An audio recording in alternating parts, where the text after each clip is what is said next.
नमस्कार दोस्तों, यदि आप भी गुप्त नवरात्रों में 10 महाविद्याओं की साधना कर रहे हैं या करना चाहते हैं तो सबसे पहले आपको जान लेना चाहिए कि कुछ नियम ऐसे होते हैं जिनका पालन करना बहुत ज़रूरी होता है।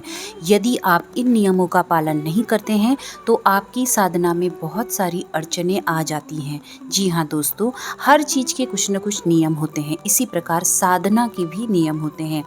खासकर जब आप 10 महाविद्याओं की साधना में संलग्न हो तो आपको कुछ नियम बेसिक होते हैं जो कि करने ही करने होते हैं, उनको अवश्य से पालन करना चाहिए। इससे आपकी साधना शीघ्रता से भी पूरी होती है और निर्विघ्नता से भी पूरी होती है।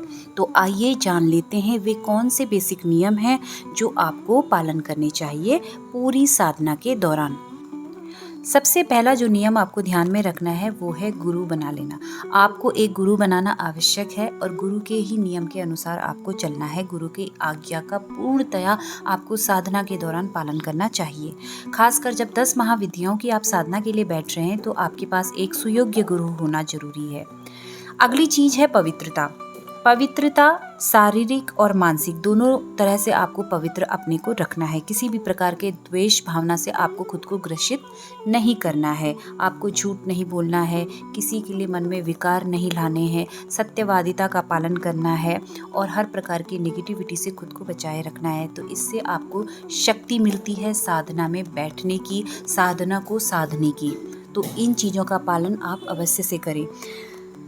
अगली जो चीज है वो है एकाग्रता। साधना के दौरान अपने मन को एकाग्र रखने का आपको पूरा प्रयास करना है। अगली जो चीज है वो है धैर्य। आपको साधना के दौरान बहुत ही धैर्यवान रहना है क्योंकि साधना में सफलता पाने में बहुत समय लग जाता है। किसी को कई जन्मों का समय भी लग जाता है, किसी को पूरी लाइफ, किसी को एकदम भी हो जाता है। तो ये डिपेंड करता है क्योंकि सबकी लाइफ की जर्नी अलग अलग है, हर किसी का लाइफ का कर्मा अलग अलग है। तो हमने पहले के कर्मा जो भी होते हैं वो भी यहाँ ऐड होते हैं। तो अलग अलग तरीके के एक्सपीरियंस सबको होते हैं, तो उस हिसाब से ही हमको साधना के फल भी मिलते हैं। किसी को शीघ्र फल मिल जाते हैं, किसी को बहुत समय लगता है। अगली जो चीज़ है वो है मंत्र जाप। जो भी आप कर रहे हैं उसमें निरंतरता रखें, बीच में आप गैप नहीं आने देंगे। साधना के बीच में जिस भी मंत्र को आप जप रहे हैं साधना में, उसको आप निरंतर जपते रहें जब तक कि आपको सफलता ना मिले। वो बढ़ना ही चाहिए पर घटना नहीं चाहिए। तो इस बात का भी आपको ध्यान रखना है। उसके बाद बहुत इम्पोर्टेंट, सही समय और एक निश्चित समय और एक निश्चित स्थान आपको ये भी डिसाइड करना है। साधना के दौरान आपको सही समय पर साधना करनी है। अगर आप 10 महाविद्याओं की साधना कर रहे हैं तो मैं आपको बता दूं, इनकी साधना रात्रि के समय होती है। रात्रि 9 बजे के बाद 10 महाविद्याओं की साधना की जाती है। तो आप अगर गृहस्थ भी हैं तो भी आप रात्रि को ही जप करें, रात्रि को ही माँ का ध्यान करें।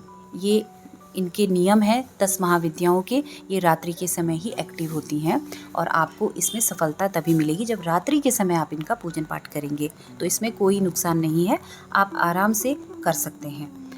आगे जो आपको बहुत ध्यान में रखने वाली बात है वो है अपनी इंद्रियों को वश में रखना है। साधना के दौरान किसी भी तरीके का ऐसा काम नहीं करना है जिससे कि आपको विचलन हो। ना ऐसी चीज़ों को लेना है, खाना है, ना ही ऐसी प्रक्रिया कोई करनी है जिससे कि आप में विचलन उत्पन्न हो जाए। तो अपनी इंद्रियों को पूर्णतया वश में आपको रखना है। अगली जो चीज़ है वो है गुप्तता। जी हाँ दोस्तों, गुप्त नवरात्रों में आपको नाम से ही पता चल रहा है कि ये गुप्त साधनाएं होती हैं। साधनाएं जो भी होती हैं वो गुप्त रखनी चाहिए, तभी वो सिद्ध होती हैं। इनको आप किसी को ना बताएं, जितना हो सके इन्हें गुप्त रखें और एकांत में और अकेले में करेंगे तो ज़्यादा जल्दी आपको रिजल्ट मिलेंगे। तो गुप्तता का आपको ध्यान रखना है। फ्रेंड्स, ये थे कुछ बेसिक से नियम जो कि साधना के दौरान हर साधक को पालन करना चाहिए। इससे हमारा बल बढ़ता है और हमारी एकाग्रता बढ़ती है। हर तरह से साधना करने में हमको मजबूती मिलती है। तो ये नियम इसी के लिए हैं। बाकी तो आप किसी भी प्रकार से माँ की भक्ति करें, साधना करें, माँ तो प्रसन्न होती ही हैं। अंत में दोस्तों मैं यही कहूँगी कि आप अपनी साधना के दौरान बारंबार माँ से क्षमा याचना करते जाएं। जो भी त्रुटि आपसे हो, जो भी भूल चूक पूजा में रह गई हो, उसके लिए बारंबार माँ से क्षमा याचना करनी पड़ती है। या देवी सर्वभूतेषु सिद्धिदात्री नमोस्तुते। नमस्तस्ये नमस्तस्ये नमस्तस्ये नमो नमः।